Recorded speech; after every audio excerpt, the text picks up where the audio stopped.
Fala aí pessoal, Etienne Full aqui, seja bem-vindo a mais um vídeo aqui no canal. E no vídeo de hoje eu vou te contar um segredo que os traders pesados utilizam para alavancar os seus lucros utilizando os padrões de gráfico. Então fica comigo até o final do vídeo que eu tenho a certeza que irás gostar. Bora!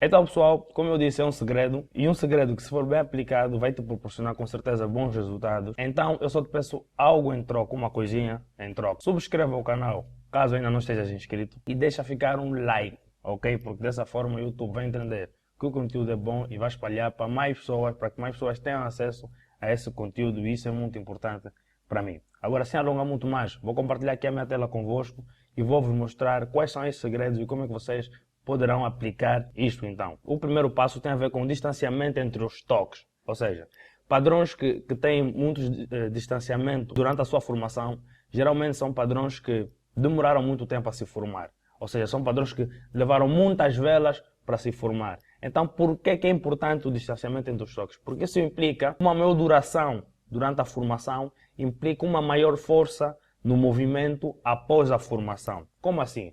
Então é muito simples. É diferente vocês terem, por exemplo, uma tendência que vem se formando há alguns dias, há uns 5 dias, e depois terem um cabeça e ombros que se formou em apenas algumas horitas, algumas velas, capaz de mudar a direção dessa tendência. Atenção que às vezes pode acontecer isso, mas é muito menos provável do que se esse cabeça e ombro também levasse alguns dias para a sua formação. Vou-vos dar aqui um pequeno exemplo. Então imaginem que nessa tendência aqui, então, vou-vos mostrar aqui no exemplo aquilo que eu estou aqui a me referir. Imaginem que estamos aqui numa tendência de alta, por exemplo, uma tendência que já vem se formando há bastante tempo. Como vocês sabem, um cabeça e ombros nessa tendência, né? Um cabeça e ombros de alta, ou seja, ou melhor, de baixa, que os ombros e o pescoço são voltados para cima, tem a capacidade de reverter esta tendência, certo? Porém, há cabeça e ombros e cabeça e ombros. Imaginem que essa tendência vem se formando há alguns meses e depois um cabeça e ombros de algumas horas, algo assim mais ou menos pequeno, né? Vocês olham para o gráfico, é um cabeça e ombros, isso vai reverter a tendência, vai começar uma nova tendência. É necessário ter em consideração esse fator, porque algo que se formou em algumas horitas é um bocadinho complicado de reverter uma tendência que já vem se provando há alguns meses, ou algumas semanas, ou até mesmo em dias muito maiores, tá vendo? Então, talvez esse cabeça e ombros pequeno vá fazer uma pequena reversão a curto prazo, mas que seria uma retração na tendência predominante. Está a ver? A tendência do período mais longo. Seria talvez uma retração e depois o movimento original iria se permanecer. Por exemplo, se estivesse a subir, depois iria restabelecer essa mesma tendência. Ok? Agora, se estivesse numa tendência que vem se formando há alguns dias e esse cabeça e ombro fosse de alguma forma, tivesse um distanciamento maior durante a sua formação, aí sim já poderíamos considerar esse movimento, porque está mais provável de que possa reverter de fato esta tendência. Segundo ponto, backtesting. Tudo bem que este padrão, e reparem que eu estou a falar do cabeça e ombros e este conceito aplica-se em todos os outros padrões, né? O duplo topo, duplo fundo, enfim. Imaginemos que este padrão se formou e tudo mais, né? Vamos considerar que já validando essa primeira possibilidade. Qual seria a segunda possibilidade? A segunda possibilidade ou a segunda premissa seria fazer um backtesting. Como assim um backtesting? Pronto, nós queremos ter, geralmente, principalmente para aquelas pessoas que saem em zonas, né? Utilizam sempre as zonas como um fator de referência para colocar os seus targets, né? Que são os seus take profit, e também em alguns casos stop loss. Então, o que é que acontece? Nós queremos sempre saber mais ou menos onde é que o preço poderá alcançar, se, por exemplo, se validar esse padrão, se realmente acontecer como perspectivamos, né? Que pronto, formou o cabeça e ombros e está de fato a reverter. Queremos saber mais ou menos onde é que o preço vai se posicionar. Então, uma das formas de podermos ter uma pequena noção, porque reparem que a ideia não é precisa, não é certa, mas é uma probabilidade, né? Então, estamos a trabalhar com probabilidade. Quanto mais fatores que possam melhorar a análise, melhor. Então, seria melhor ir fazer um backtesting daquilo que já aconteceu no histórico, neste mesmo par que tu vais transacionar, tentar procurar por um cabeça e ombros na mesma situação. Ou seja, vocês vão recuar o gráfico, né, à procura dessa mesma situação. Aqui eu não vou estar a fazer isso para não tornar o vídeo muito longo, mas vocês aí em casa podem fazer esse backtesting, né?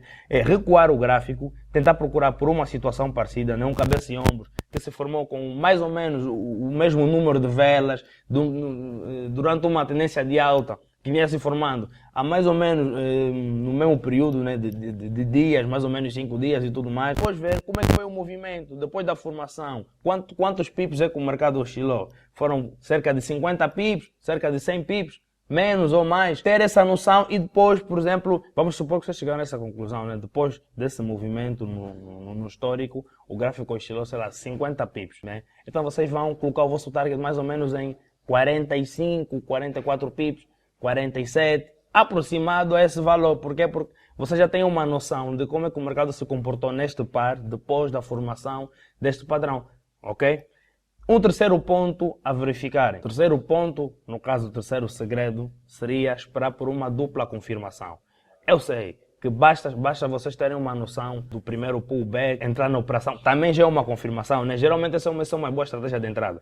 Depois da formação do padrão, vai fazer o rompimento da linha do pescoço, no pullback colocar a entrada. Pronto, isso é uma entrada válida. Mas, geralmente, uma coisa que eu tenho notado, isso é meu, atenção, não é nenhuma filosofia, é o seguinte: o mercado depois do primeiro toque tem sido muito assim, tem acontecido muito isso comigo e tem funcionado. Depois do primeiro toque, faz um pequeno movimento falso para depois fazer um segundo toque e aqui no segundo toque é esperar pela formação do sinal para depois então disparar, ok? Se vocês quiserem validar essa opção, sendo que é minha, não é nenhuma ciência, vocês podem fazer um backtesting no vosso gráfico e testar se esta opção é realmente válida ou não. O que eu estou a dizer, funciona para mim e eu acredito que se vocês aplicarem isso da melhor forma, também vai funcionar para vocês, ok? Quarto segredo é esperar por uma vela de confirmação.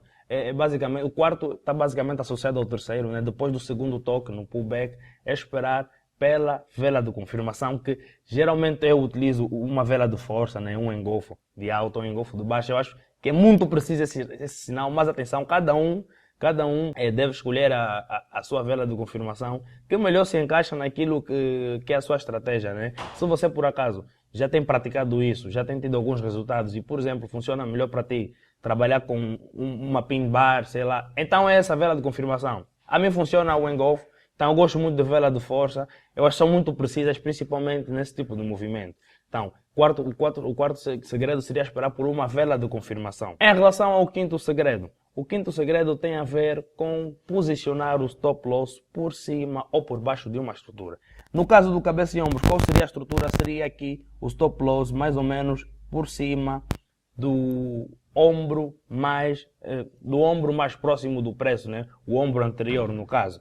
Portanto, se vocês colocassem as vossas entradas aqui, nesse segundo toque, depois da vela de confirmação, o stop loss deveria estar posicionado mais ou menos por cima dessa estrutura. Se fosse no caso, por exemplo, do duplo top, né, a estrutura seria aquele que tem o maior top, né?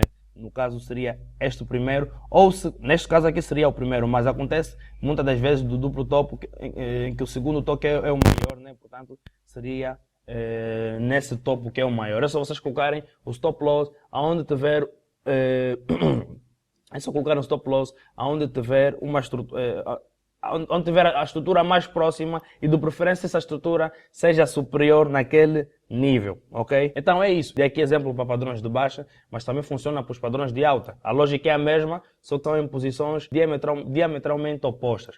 Portanto, é isso. Espero que tenham compreendido a mensagem desse vídeo, espero que tenham captado esses segredos. Se vocês aplicarem como deve ser, tenho a certeza que vocês vão alavancar os vossos resultados, ok? Portanto é isso, pessoal. Espero que tenham gostado do vídeo. Vos vejo nos próximos. Tchau.